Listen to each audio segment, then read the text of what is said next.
Baker goes big time. We have the reaction from his hometown watch party. No permit? No problem. The possible new gun law that has some Okies asking questions. And we sit down with the university's next president. This is OU Nightly.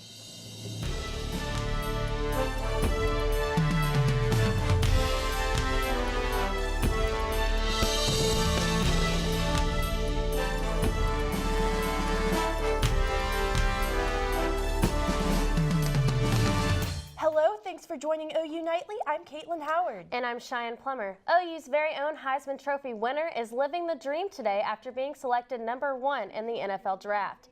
Baker Mayfield got the call last night at his parents' house, not at the live event in Dallas. Cheers, hugs, and high fives followed the call from the Cleveland Browns. OU Nightly's Reagan Ledbetter has followed Baker's entire career at OU and joins us with the big moment.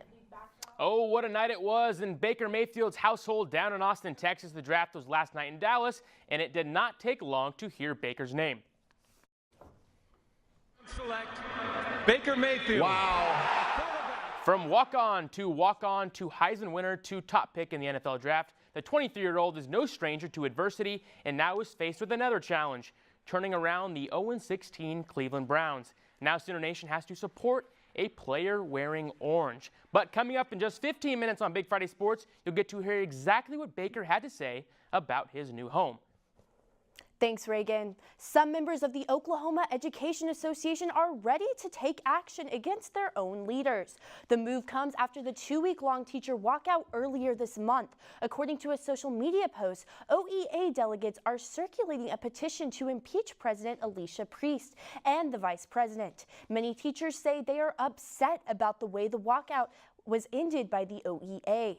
Impeachment proceedings cannot be held unless 15% of members sign a petition. At this time, the group is still gathering signatures. No gun permit, no problem. That may be the policy in Oklahoma. The constitutional carry bill becomes law. The Oklahoma House passed the proposal yesterday. If it becomes law, Oklahomans over 21 would be able to carry guns without having a permit. Norman gun dealers say it will be business as usual for them no matter what. We're going to continue to do business as normal.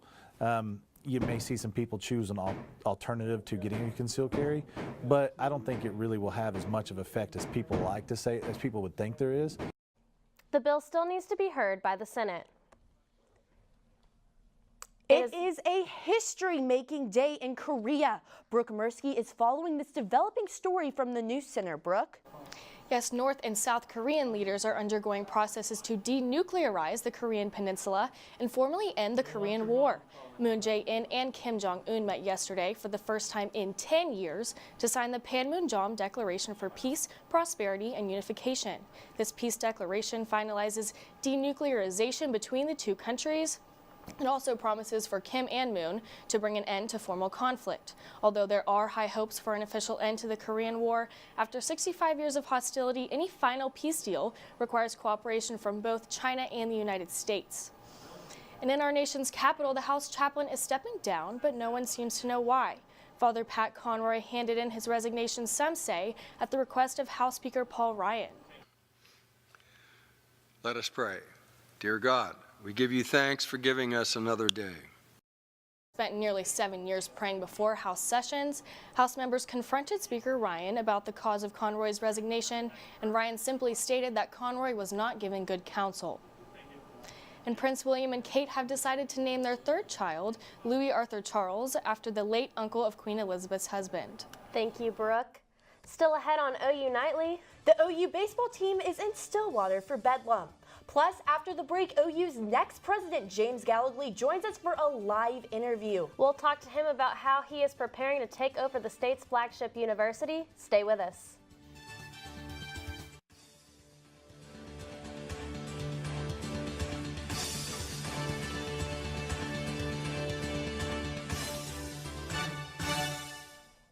Just more than 7 months ago, University of Oklahoma President David Board announced plans to retire after leading the university for nearly 23 years. And after a nationwide search, last month the Board of Regents announced James Gallagly will replace Boren as the university's 14th president. Serving as your president has been the most rewarding period of my life. Boren surprised many when he called a special press conference September 20th. I plan to retire as president of the University of Oklahoma June 30th. 6 months later, the regents announced a replacement had been chosen. James Lawrence Gallagly. In a 7.5-minute speech, Gallagly introduced himself to the university. The first job I will have is to be a student again, to learn from all of you. I came to take the University of Oklahoma from a great institution to absolutely the pinnacle of academic success. And we're grateful to be joined here this afternoon by OU's next president, James Gallagly. Thanks for being here. Thank you. We heard in that clip you talk about the pinnacle of success as a kind of a mission for the university. What does that look like for you? Well, our university already has a great foundation. David and Molly Boren have helped us create this wonderful undergraduate experience. I'd like to take our graduate school to the next level. I'd like to build out our medical campus and maybe even expand in Tulsa. And I know you knew President Boren before finding out that you would be replacing him. What was that first phone call with him like whenever you found out that you would be the 14th president? Well, David called me in Austin, Texas, and said he had just learned that I would be the next president, and we had a very cordial discussion, warm discussion. We'd known each other, as you said, for decades. I've been here on campus many times. He and I attended the OU Texas football game last fall, and so we were both very excited about the possibilities. So during a presidential administration, there's often, the time of overlap between two administrations, and the person incoming is usually building their team. What do you expect your team to look like, and who might be joining you at the university? Well, the first thing I want to do is meet everybody and spend some real time getting to know them before I make a selection on team. As you may know, David's immediate staff is very long, very large. And I have to look at what's the right way to do that. How can we effectively have a staff meeting, for instance? I don't know who will be on that team at this point in time. I don't even know if there'll be any changes, because the most important thing to use these days in front of July 1 to best effect is to listen and learn.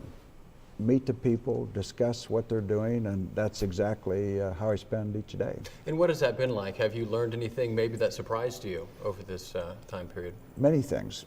Yeah. Yes, that's part of coming in. It's one thing to view the university from the outside. It's another to view it from the inside. As a student, it's kind of obvious walking around campus, there's a lot of construction going on. Are projects like that something you expect to continue as president?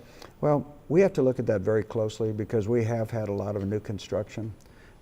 What isn't always well known is that a fair amount of that is done with bonds. And when you have bonds like that, you have to pay those bonds back. You have to service that debt. And so we have taken on a fair amount of debt over the last years building all of those beautiful new buildings. And the university has to take a pause and look at what we're doing and make sure everything's on the right path.